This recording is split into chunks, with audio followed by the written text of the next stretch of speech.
Danielle with Put a Finish on It. I grew up in a pretty conservative Northern California town, and while it did have racial diversity, blacks were definitely the minority, with maybe a handful in every grade in school.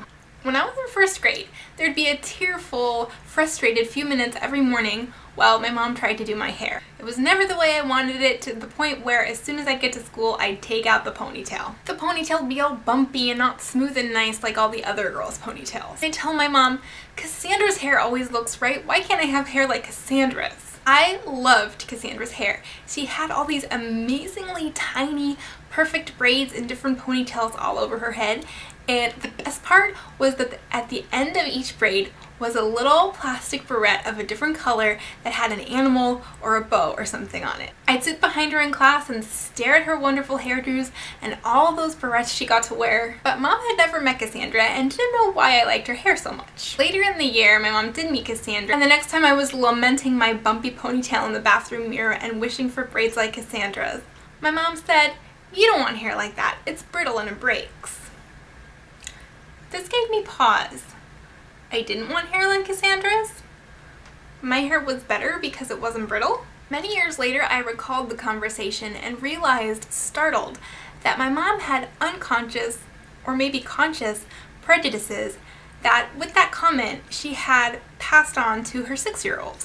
She could have said, "Oh yes, Cassandra does have nice braids," or "We can get you some barrettes for your hair," or even, "I can remember getting frustrated and wishing I had different hair too." After the Eric Garner verdict, there was this article going around Facebook saying what white people could do to help mend race relations in this country. The advice in the article was, join the conversation.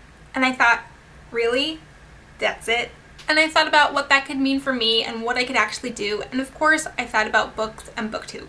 The United States was built, its economy, in large part, with slave labor. Slavery went on for several centuries and ended only 150 years ago. That's not very long in changing something so deeply rooted. When we talk about systemic racism and white privilege, these come from ideas and actions that began generations and generations ago and are so much a part of the United States that if you're white, you only see them if you take a step back and you realize that's not just the way it is, and that you can actually do something to start changing it.